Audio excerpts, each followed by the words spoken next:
Dios les bendiga a todos, hermanos, que Dios Todopoderoso nos siga bendiciendo y guardando.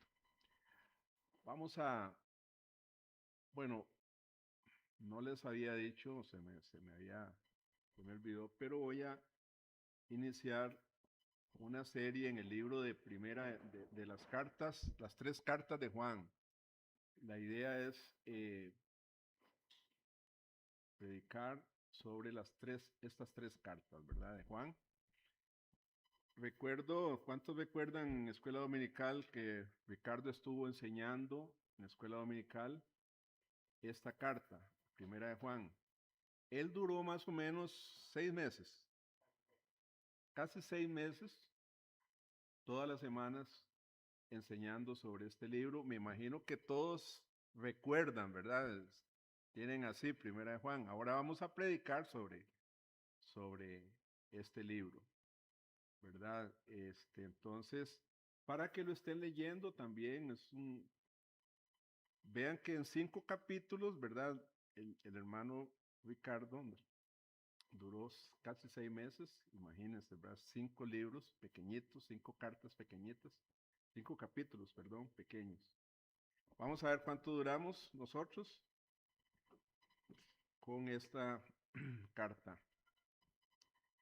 Vamos a orar, hermanos, para que el Señor bendiga su palabra. Oremos. Amado Señor y Padre Celestial, te alabamos, Señor. Una vez más, es lindo estar acá en tu casa, Señor, dándote glorias y alabanzas, dándote gracias, Señor, y recordando y estudiando sobre tus grandes maravillas que tú haces en este mundo, Señor, en tu creación y en nuestras vidas también. Te damos gracias, Señor, por tu palabra que está siendo predicada en estos momentos en muchas cientos de miles de iglesias, Señor. Bendice tu palabra y bendice a todos los que escuchamos tu palabra, Señor, los que vamos a escuchar tu palabra, para que esta palabra, Señor, nos cambie, nos transforme, nos alimente, nos fortalezca en la fe, Señor, también nos humille. Señor, muchas gracias. Muchas gracias por tu palabra en el nombre de Jesús. Amén. Vamos a empezar con una introducción entonces del libro de Juan y vamos a ver los primeros 4 versículos. Voy a leer para ustedes. Dice así la palabra de Dios. Lo que era desde el principio, lo que hemos oído, lo que hemos visto con nuestros ojos, lo que hemos contemplado y palparon nuestras manos tocante al verbo de vida, porque la vida fue manifestada y la hemos visto y testificamos y os anunciamos la vida eterna, la cual estaba con el Padre y se nos manifestó. Lo que hemos visto y oído, eso os anunciamos, para que también vosotros tengáis comunión con nosotros, y nuestra comunión verdaderamente es con el Padre y con su Hijo Jesucristo. Estas cosas os escribimos para que vuestro gozo sea cumplido. Dios bendiga su palabra, hermanos.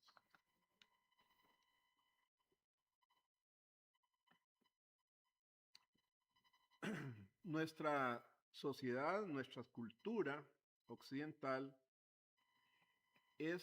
ha sido y es muy dada a la variedad. Nos encanta la variedad, ¿verdad? La variedad de todo. Por ejemplo, cuando entro a un negocio, a un supermercado, o a una ferretería, o a una farmacia, o a la feria del agricultor, es sorprendente, hermanos, ver la variedad de productos que veo que se encuentran en esos lugares. Hay de todo. Usted entra a EPA, ¿verdad? Y usted se vuelve loco con ese montón de herramientas, ¿verdad? Que hay ahí, que hasta que se le hace agua a la boca a uno, ¿verdad? De tanta cosa que hay ahí, las herramientas, pero si entras a una farmacia igual, ¿verdad? Miles de productos para miles de productos medicinales para la salud, ¿verdad? Entonces, encontramos de todo porque la sociedad occidental le gusta la variedad, ¿verdad? Ver muchas cosas. Ahora, el problema es que esta idea de la variedad, que debe existir variedad, ¿verdad? Y opciones para todos los gustos personales, se ha trasladado ese mismo gusto al ámbito espiritual también. Y eso es un problema. Hay cualquier tipo de religiones, cualquier tipo de iglesias también. Lo que usted quiera de iglesias, para todos los gustos. Si a usted le gusta, por ejemplo, el trencito, ¿verdad? Hay iglesias que van por un trencito, como un trencito por toda la verdad, se ponen a danzar y a bailar y todo eso. Si a usted le gusta ese tipo de iglesias, usted las va a encontrar. Vaya a esa iglesia. Si a usted le gusta iglesias que lo motiven, la motivación personal, ¿verdad? También vas a encontrar iglesias que predican sobre motivación y esas cosas. Usted sale de ahí elevado, ¿verdad? Porque te predican ese tipo de sermones. También, si le gusta la prosperidad, a usted le gusta que le hablen de que usted puede, hermano, y usted puede tener todo lo que usted quiera en este mundo con solo orar, ¿verdad? Usted va a encontrar ese tipo de iglesias.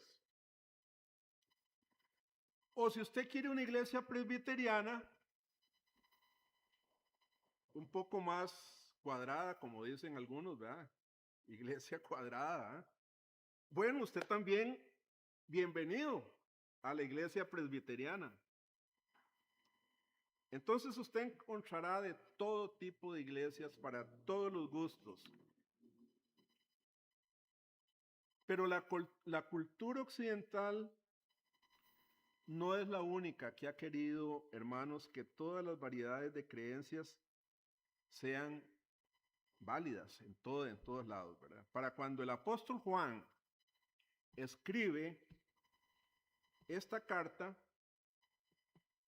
el hinduismo y el budismo ya estaban ganando sus adeptos en el Medio Oriente, ya estaban entrando, ¿verdad? En el Medio Oriente. Budismo, hinduismo.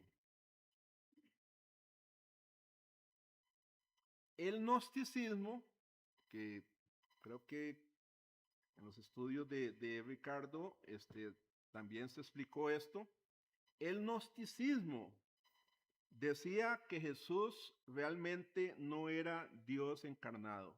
Ellos enseñaban que Jesús no era el Dios encarnado porque Dios nunca se haría de carne y de hueso. Nunca se haría, ¿verdad? Como nosotros. Y el gnosticismo, ustedes saben que todavía está de moda. Pero ahora había otra amenaza y otra opción en ese tiempo llamado el docetismo. Los docetas, el docetismo, que creían que Jesús era un hombre sobre el cual descendió el Espíritu Santo, perdón, el Espíritu de Cristo, pero que en la crucifixión Cristo salió de Jesús. O sea, no, realmente Cristo para ellos era un fantasma y nunca fue parte de Jesús. Todo eso ya se enseñaba cuando Juan estaba escribiendo sus cartas. Y hermanos, si hubo un momento en que la iglesia necesitaba alguien que diera testimonio fiel de Jesucristo, alguien que conociera a Jesucristo, alguien que fuera un testigo histórico de Jesús, este era Juan y sus discípulos y los discípulos de Jesús, ¿verdad? Ustedes saben que sobre Jesucristo hay todo un montón de teorías, ¿verdad? Un montón de teorías. La gente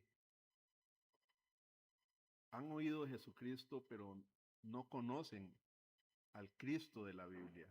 No lo conocen. Y eso es un problema. Y esto ya sucedía en los tiempos de Juan.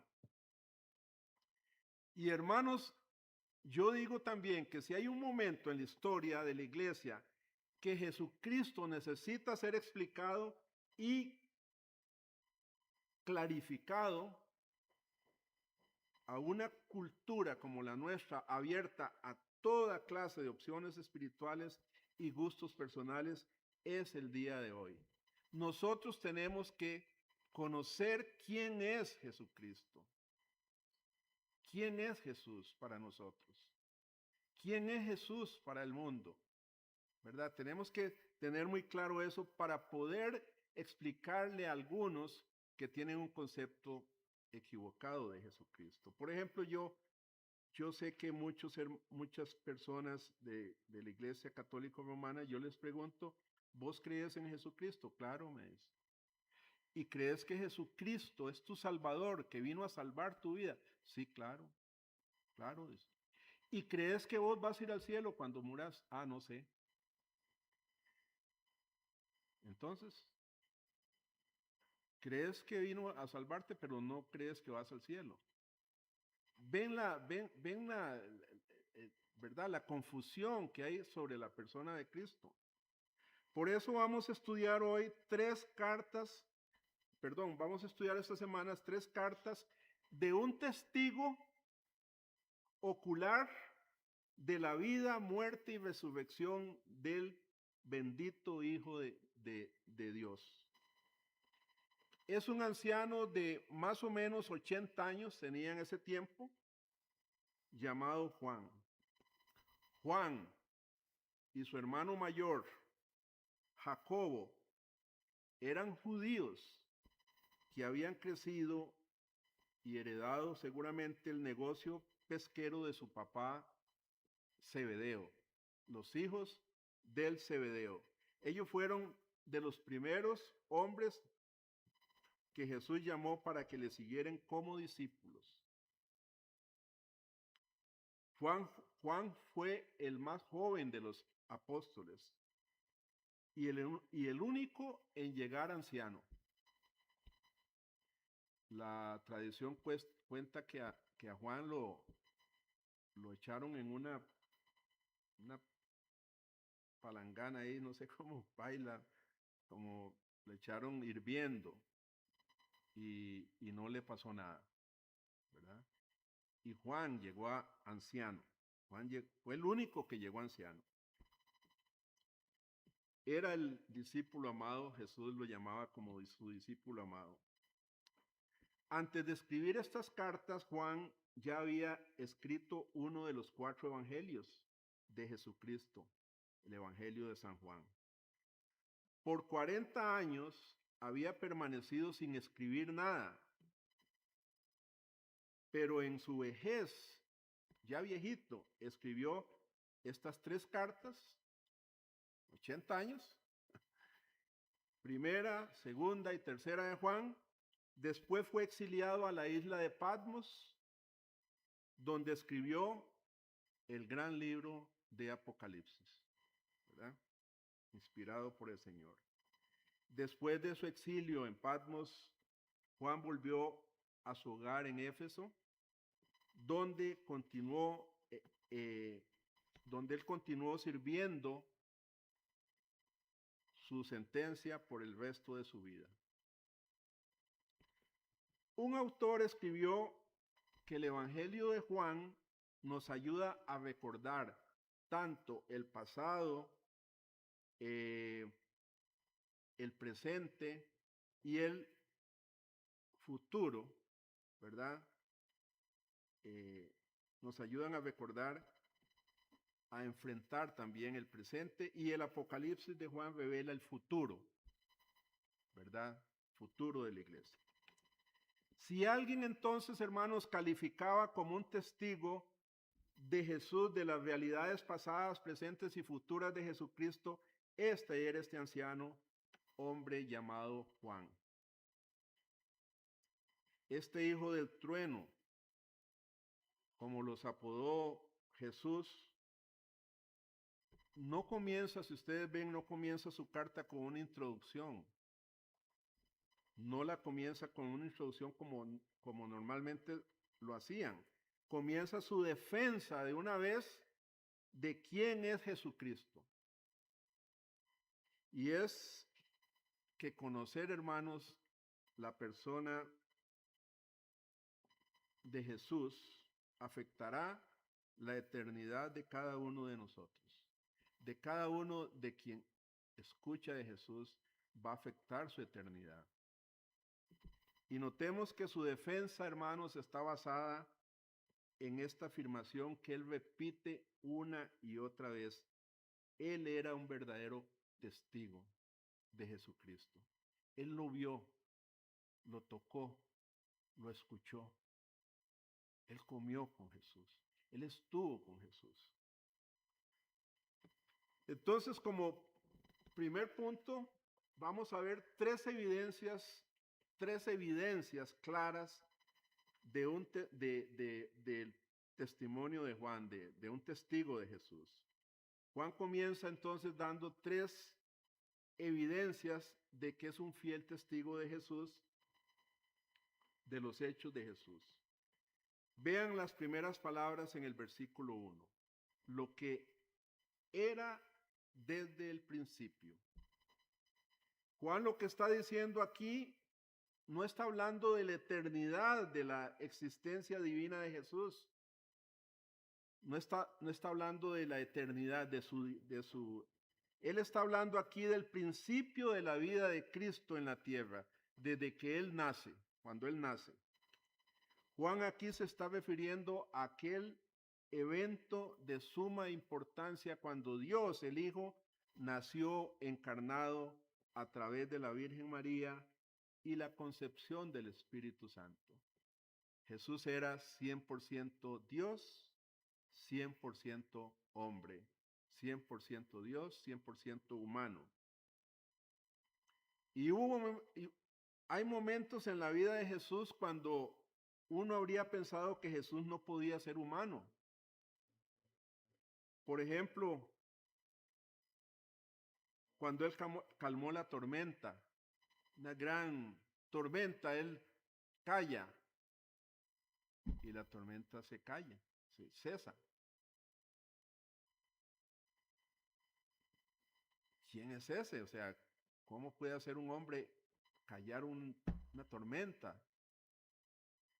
Y uno dice, bueno, eso solamente Dios puede hacer eso.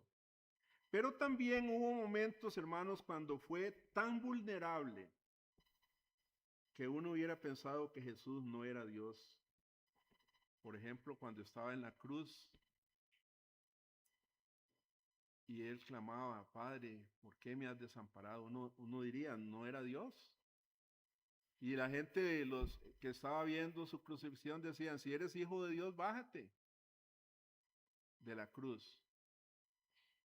Pero Él, hermanos, sabemos por lo que hemos estudiado, por la Biblia, que Él era ambos. Él es Dios encarnado, el Dios hombre encarnado. Y Juan dice, créanme a mí, porque yo soy testigo de todo lo ocurrido. Yo vi todo, créanme. Y nosotros, gracias a Dios, por la fe que nos da Dios, nosotros creemos lo que se ha escrito, lo que los apóstoles escribieron de Jesús y lo que Juan escribió de Jesús. Dice que primero él lo escuchó con sus propios oídos. Yo lo escuché, lo que hemos oído, dice el versículo 1. ¿Quiénes? Juan y los otros apóstoles. Lo que oímos de él.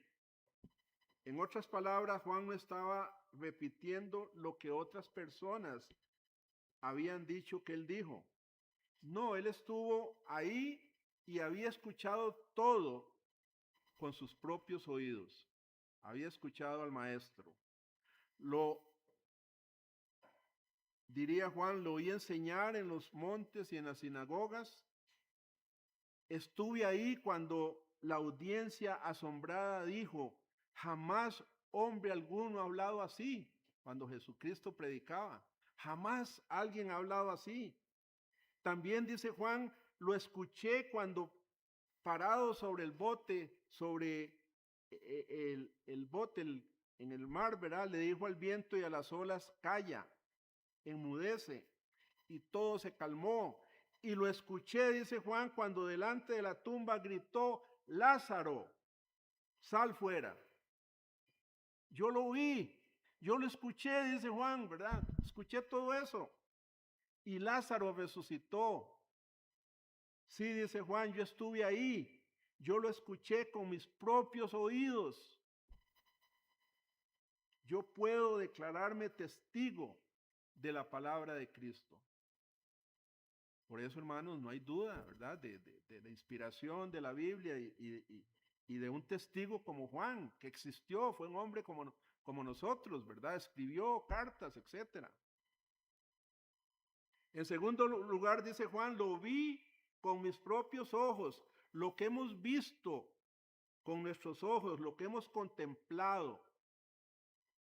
Y aquí, hermanos, entonces Jesús no era un fantasma, como decían los gnósticos, un espíritu o una invención de nuestra imaginación. No, Jesús era carne y huesos, pero también era divino. Aquí Juan usa dos verbos distintos para ver y contemplar. Contemplar viene de la palabra griega teanomai. Teanomai. De aquí sale la palabra en español teatro, teanomai, teatro. Y se refiere a una contemplación de como cuando usted va al cine, ¿verdad? Una contemplación cuidadosa. A usted le interesa mucho una película, como cuando usted observa con cuidado a los actores, qué hacen, el hombre araña, todo eso, ¿verdad? Usted está contemplándolo, está viéndolo con atención.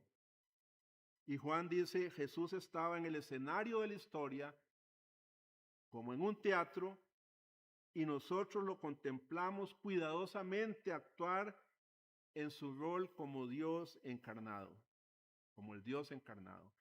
Lo escuchamos, lo vimos. El verbo ver es más interesante todavía. Juan dice, lo que hemos visto con nuestros ojos. El verbo griego es orao, que significa ver con entendimiento. Cuando usted ve algo con entendimiento. Juan usó esta misma palabra cuando Dios abrió sus ojos cuando él vio la tumba vacía. ¿Recuerdan ese pasaje? Cuando él y los otros apóstoles les dijeron que el cuerpo de Jesús ya no estaba en la tumba, ¿quiénes fueron los primeros que corrieron? Juan y Pedro. Corrieron para verlo con sus propios ojos. Queremos ver eso. Pero aquí la palabra griega es, cuando él ve, él llega a la tumba, es blepo, que es la palabra común para describir una observación casual, como cuando usted lo ve de pasada. Juan entra a la tumba y blepo, ¿verdad? Lo ve con una mirada rápida. Luego el texto dice que Pedro llegó, entró a la tumba y vio los lienzos. Cuando usa, Juan aquí usa, cuando Pedro lo ve, un verbo diferente para ver. Este verbo es teoreo. Estoy hablando mucho en griego. No, es que yo, ¿verdad? Estudié. ¿Qué significa? Ese teoreo significa examinar o analizar. Y de aquí viene la palabra para teoría, teorizar, teoreo. En otras palabras, Pedro se paró dentro de la tumba y observó estos lienzos, los lienzos, ¿verdad? Tratando de entender qué había pasado. Los lienzos no estaban desenvueltos, tampoco estaban rotos. El cuerpo simplemente o milagrosamente había desaparecido. En ese momento Juan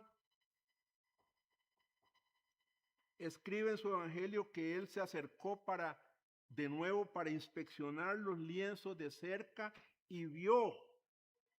Y aquí está el verbo distinto. Él vio y entendió lo que vio. Es el verbo para ver y entender lo que uno está observando. Juan junta todas las piezas del rompecabezas y finalmente entiende: Jesucristo ha resucitado de los muertos. O sea, como decimos nosotros, le cae ahí la peseta. Ya observa bien y dice: realmente Jesucristo ha resucitado. Juan vio con entendimiento y creyó. Creo que muchas veces nosotros vamos a las escrituras con el verbo blepo por encima. Vemos las escrituras sin un entendimiento profundo, sin un estudio más profundo de lo que vemos y leemos en la Biblia. Entonces, hermanos, este es el verbo que Juan utiliza en el versículo 1 aquí. Lo que hemos visto, o sea, es decir, lo que hemos observado atentamente y lo hemos mirado y lo hemos estudiado y lo hemos visto con entendimiento de quién es Jesús. Realmente ellos vieron a Jesús. Y la tercera evidencia de que Juan es un verdadero testigo, hermanos, es cuando él dice: lo toqué con mis propias manos. Lo toqué al Jesús resucitado, lo toqué. Al final del versículo 1, Juan dice que no solo habían oído a Jesús, no solo lo habían visto, sino que lo que palparon nuestras manos. ¿Estaba alucinando Juan? No. Él dice: lo tocamos, lo palpamos. Y para agregar énfasis a esto, Juan cambia el tiempo verbal para hablar de un evento particular en la historia. Porque fue en ese cuarto donde los discípulos se habían encerrado, ustedes recuerdan el evangelio, por miedo a los líderes judíos. Ellos se habían encerrado. Jesús de repente pasó a través de la puerta, donde ellos estaban con la puerta trancada. Y Jesús les dijo: pasa a vosotros, pasa a vosotros. Sí, hermanos, el Señor resucitado se paró en medio de ellos y sus primeras palabras son estas: paz a vosotros. En otras palabras, todo está consumado, todo está perdonado y olvidado. ¿Cómo podía ser esto, hermanos? La frase que sigue en Juan 20, 29 nos provee la base para este perdón y gracia incomparables. Jesús les mostró sus manos y les mostró su costado. Ellos habían tocado sus cicatrices. El verbo que Juan usa en 1 Juan es el verbo palpar, tocar con sus manos y sus dedos las marcas que Jesús escogió retener en su cuerpo glorificado. Interesante, ¿verdad? Jesús, en cuerpo glorificado, pero tenía sus marcas. Y les dice, ¿verdad? Ellos palparon las marcas de Jesús. Entonces Juan nos dice: no solo vi, no solo lo escuché, sino que en aquel momento lo toqué con mis propias manos. Y aquí, hermanos, Juan responde a los docetas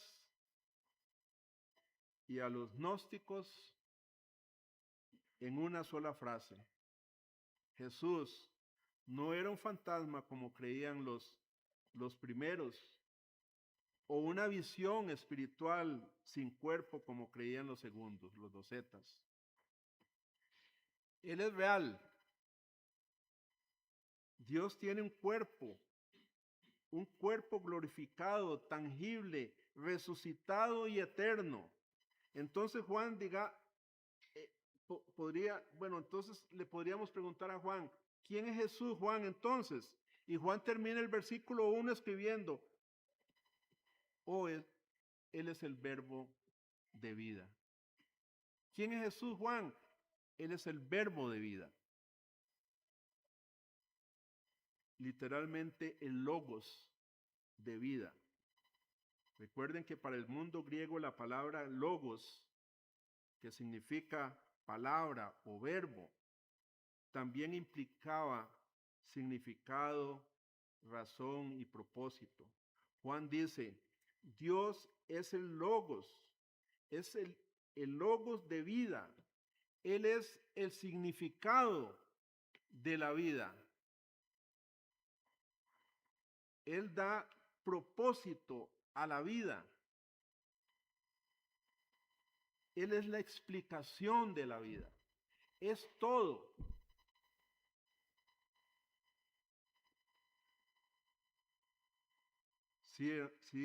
Sí, hermanos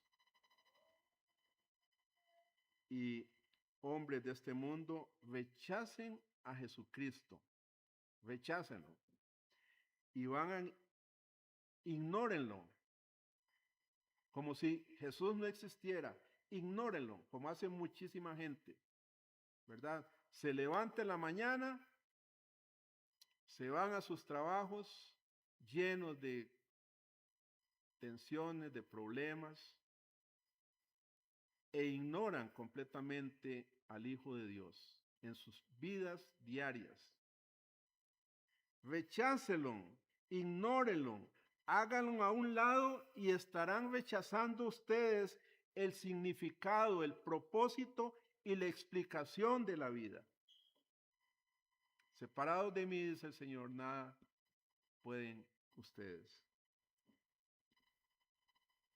Un astrónomo y astrofísico evolucionista llamado Carl Sagan dijo así, Carl Sagan, o Sagan, no sé cómo se pronuncia, dijo, nuestro planeta, oigan lo que dice este astrofísico y astrónomo, un hombre muy inteligente, dice así, nuestro planeta es una mancha en la enorme oscuridad cósmica, es una manchita, hasta ahí estamos de acuerdo. En nuestra oscuridad, en toda esa inmensidad, dice, no hay ningún indicio de que alguna ayuda vendrá de algún lado a salvarnos a nosotros mismos. O sea, rechaza totalmente la persona de Jesucristo. No hay, dice él, yo no veo ningún indicio en todo el universo de que alguien venga a salvarnos de nosotros mismos. Bueno, Juan está en completo desacuerdo con esto. Juan dice, el verbo de vida ha venido. El verbo de vida ha venido. La respuesta de parte de Dios ha llegado en la persona de Jesucristo.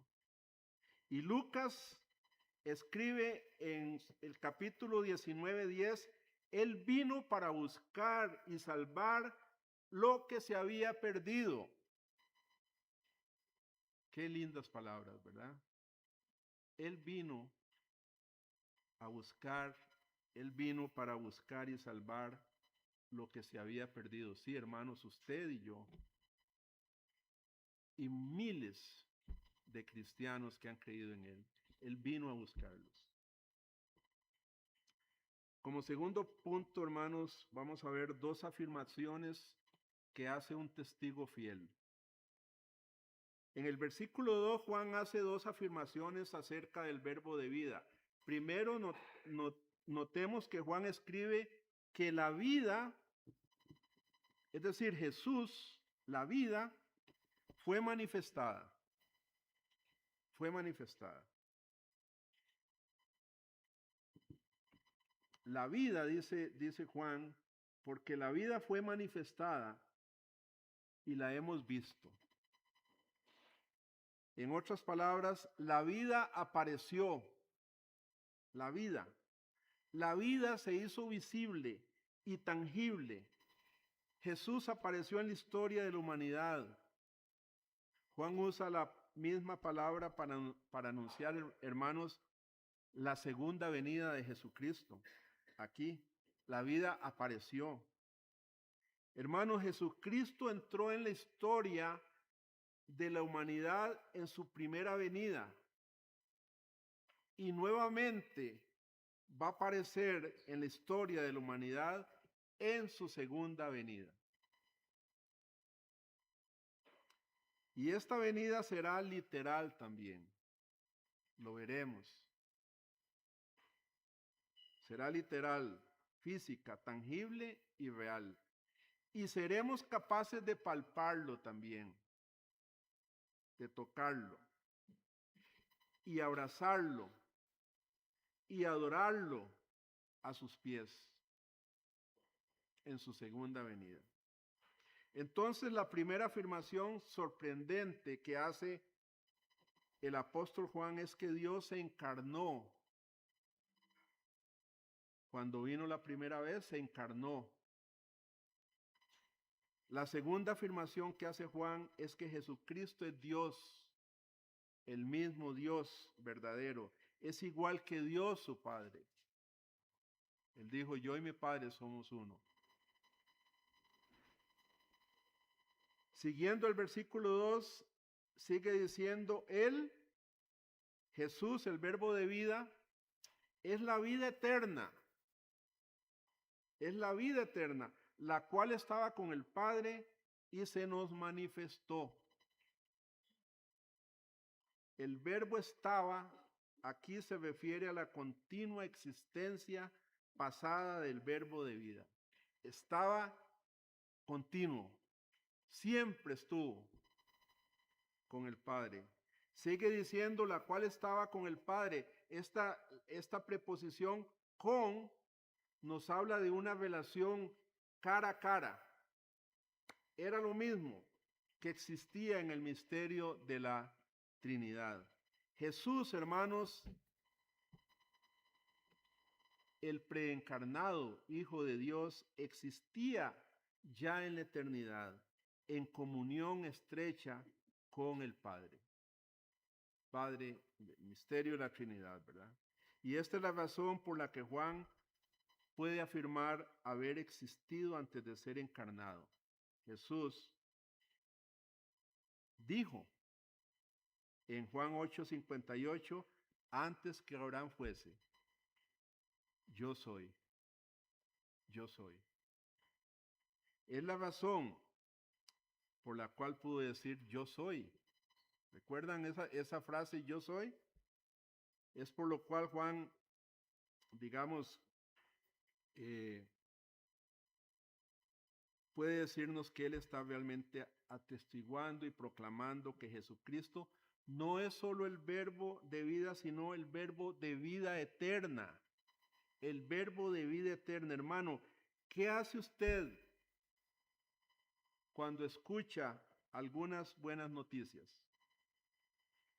¿Qué hacemos cuando nos llegan buenas noticias a nosotros? Probablemente nosotros, no sé, ahora creo que tomaría el teléfono la gente y envía un mensaje de texto o un correo electrónico a algunos familiares cercanos y amigos, o simplemente van y los visitan y les cuentan las buenas noticias. Ayer Ricardo y Cinti nos contaron buenas noticias, ¿verdad? Porque eso es lo que hacemos con las buenas noticias. Las contamos. A menos que creamos que no son tan buenas. entonces sí, no nos interesa contarlas. Pero si son buenas, normalmente las contamos. Pero Juan dice, escuchen todos, esto es lo que oímos, esto es lo que palpamos, esto es lo que vimos. Lo que se dice de Jesús es verdad. Jesús es un hombre de carne y hueso. Él está vivo y Él es Dios eterno también. Esto testificamos y anunciamos. Hermanos, cuando encontramos estas dos palabras juntas, enfatizan que este testimonio es serio y confiable. Esto es lo que testificamos y anunciamos. Sí, es un mensaje serio y confiable. Y como tercer punto, hermanos, vamos a ver 3 resultados de ese testimonio. ¿Qué pasó con ese testimonio de Juan? Bueno, alguno preguntará, ¿qué diferencia hace que esto sea verdad?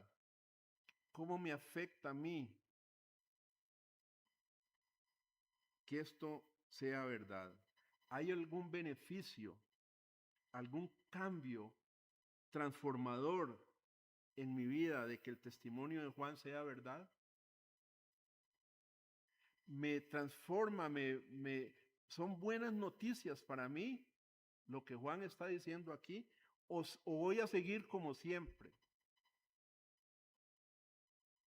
El mismo Juan diría, sí, hermanos, esta es una gran noticia, absolutamente.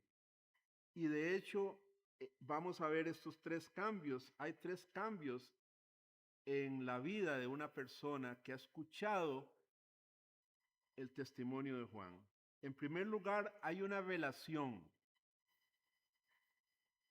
Hay una relación. El versículo 3 dice, lo que hemos visto y oído, esto os anunciamos para que también vosotros tengáis comunión con nosotros. Yo no sé en qué tono lo diría o escribiría Juan, pero esto es lo que hemos visto y les anunciamos para que ustedes tengan comunión con nosotros. La palabra comunión viene del griego, que es una palabra que conocemos mucho aquí en la iglesia. Viene del verbo koinonía. Tengamos koinonía. Hagamos esto para tener koinonía. La palabra comunión significa koinonía. Y esto se refiere a una unión estrecha, cercana, a un compañerismo. Tengamos, hermanos, koinonía unos con los otros. Acerquémonos. Tengamos compañerismo. Seamos amigos, seamos hermanos. Amémonos los unos a los otros. Es un espíritu fraternal y un corazón afectuoso, como yo comparaba esto como cuando estuvieron los hermanos misioneros coreanos. Era bonito. Coreanos no sabían hablar español, muy poco. Bueno, una que habló aquí fue muy buena, ¿eh? Pero muy poco. Pero esa fraternidad no es porque compartimos el mismo idioma, eso no tiene mucho que ver. O la misma nacionalidad, o el mismo color de piel. No es que compartamos los mismos niveles de vida o de educación. No, hermanos. Tenemos koinonía en la iglesia del Señor porque compartimos la misma vida en Jesucristo. Usted tiene a Jesucristo en su corazón, yo lo tengo, usted también. Todos tenemos a Jesucristo. Entonces compartamos ese compañerismo, esa comunión. esa fraternidad que debe haber en la iglesia. Entonces ven, hermanos, cómo entender la persona de Jesús nos ayuda en la relación unos con otros.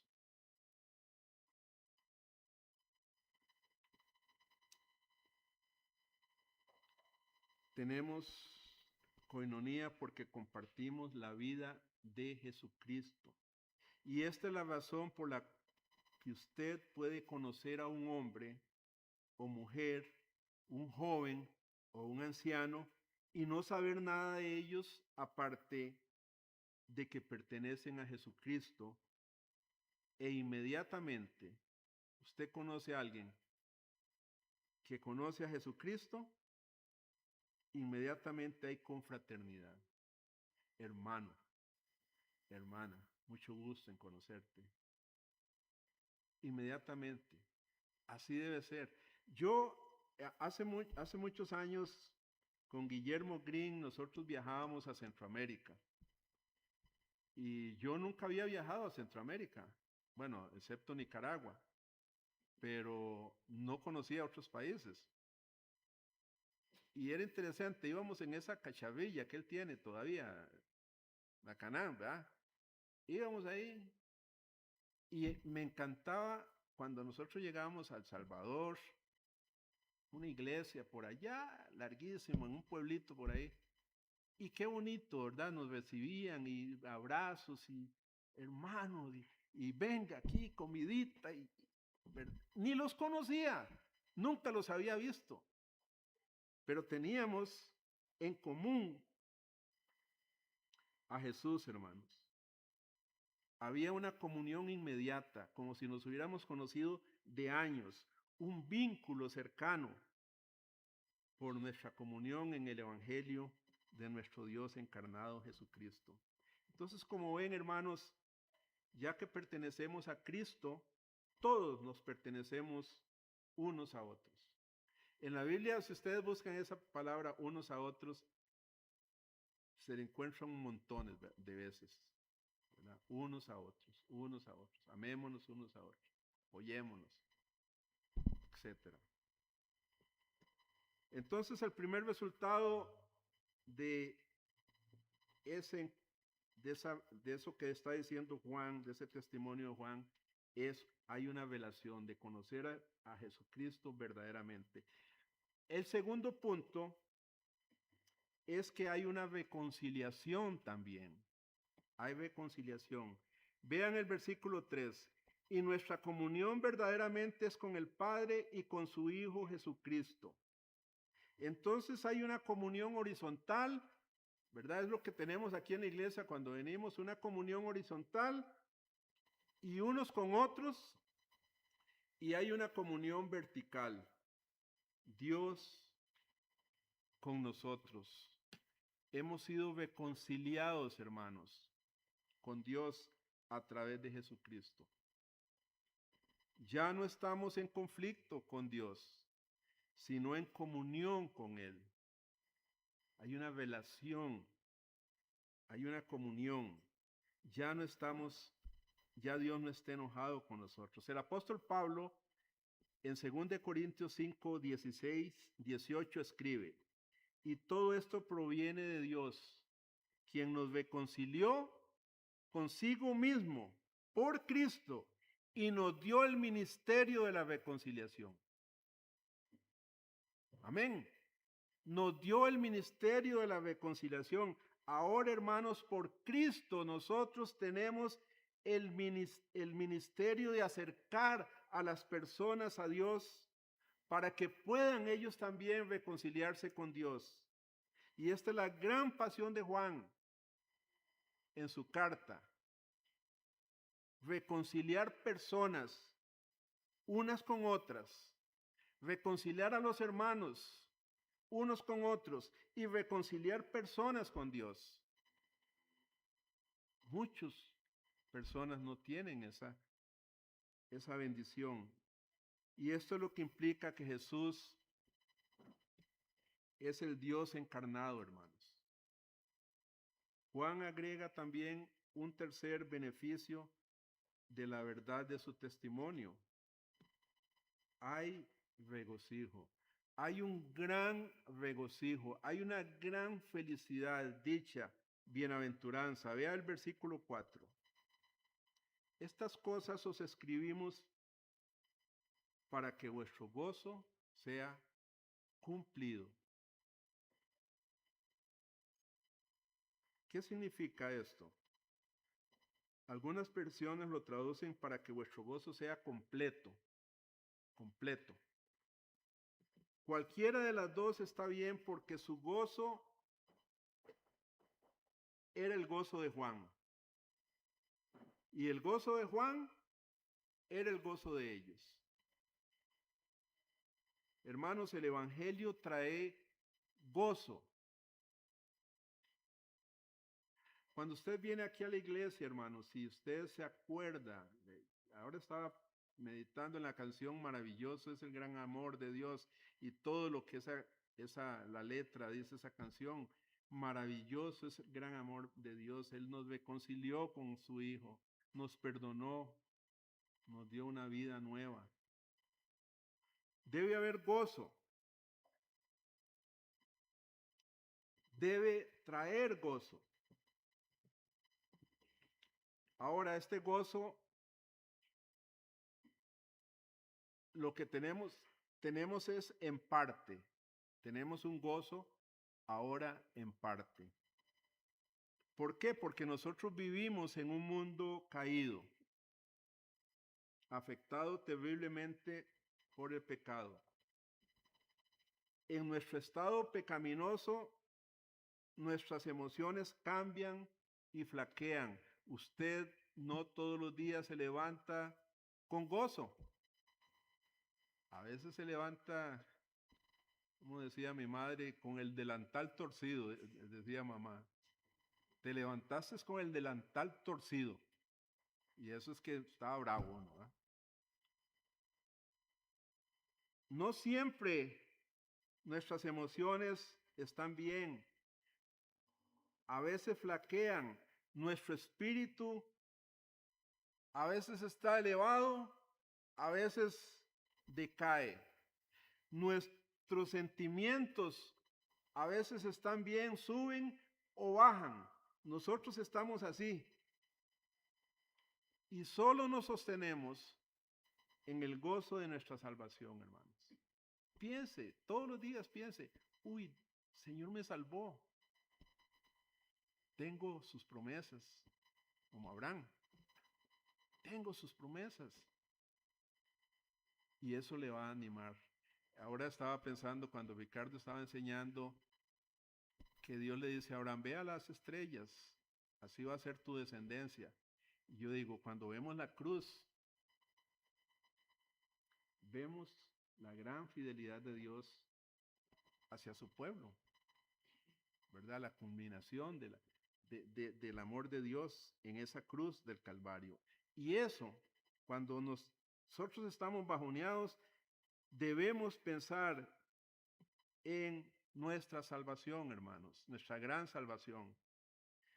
Pero este gozo será completo, ahorita está en parte, pero será completo en el futuro. Lo que hoy experimentamos, hermanos, en parte, un día será perfecto y completo y nunca va a terminar.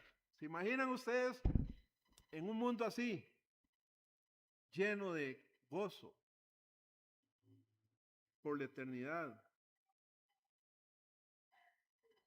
Y en esa gloria eterna, en el futuro, esas pequeñas gotitas de gozo que disfrutamos aquí, hermanos, se convertirán como en una gran cascada. Pero mientras tanto, hermanos, si queremos conocer y experimentar ese gozo ahora, usted puede probarlo cuando disfruta de la comunión con los hermanos. A veces los veo bien bonitos ustedes, ¿verdad? Disfrutando de esa comunión. Usted puede experimentar ese gozo en su relación, en la coinonía con sus hermanos. Y usted puede tener